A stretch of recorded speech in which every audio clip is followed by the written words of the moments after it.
fact-finding mission and some of the lessons that Kenya picked from his maiden trip to Ivory Coast. Waziri, good evening once again and welcome to our studios this evening. You were in Ivory Coast the other day and you must have, picked some learnings that Kenya can pick up in terms of readiness for hosting the African Cup of Nations with our neighbors, Uganda and Tanzania. What are some of the learnings that we picked from the Ivory Coast fact-finding mission? Thank you, Apiri. I'm glad to be here. Big day for African football.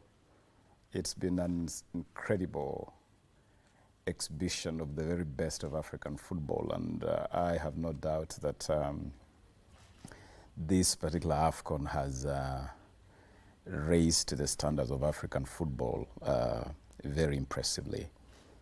I was in Ababu a couple of days ago, passed by there, had an opportunity to watch the two semi-finals. The first semi-final between Nigeria and South Africa. Great game. I watched that game actually in a fan zone.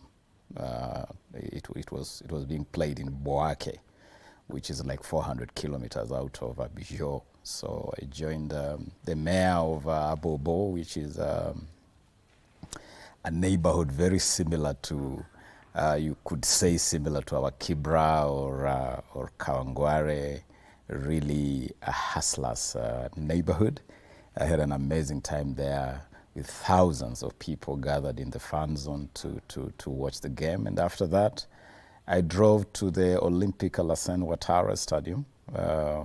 It's about an hour's drive out of central Ababu for the second semi-final between the host Cote d'Ivoire against our East African community brothers, the DRC. Both of them great games, and what I can say that number one, big up to Cote d'Ivoire.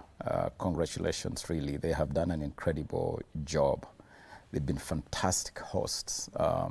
All their 6 venues in different parts of the country have been of quite good standards. I was able to see the 2 stadia in Ababu, the Alassane Ouattara Stadium, which is a 60,000-seater new facility, and the Houphouët-Boigny Stadium, which is an older facility that was upgraded from 20,000 to 40,000 capacity, also really as good as new.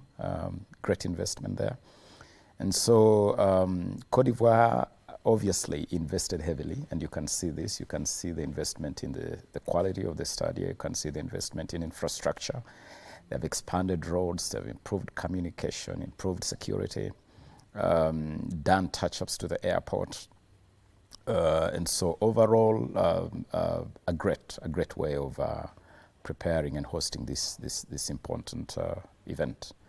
I also took time to talk to a number of key people. I had a chat with Didier Drogba. Drogba is an African legend, a football legend, not just in Africa, really globally, who has played the game at the very highest level. And my question to Didier is, how do you guys do it here? How has Cote d'Ivoire managed to get to the top and stay there? And according to Didier Drogba, really there's no secret. It's about investing in youth football, having deliberate structures to grow the game from the grassroots. There's no shortcut. You have to invest deliberately. I also had a meeting with the Minister for Sports, my counterpart, my Cote d'Ivoire counterpart, who hosted me in his office, and he shared a lot of insights.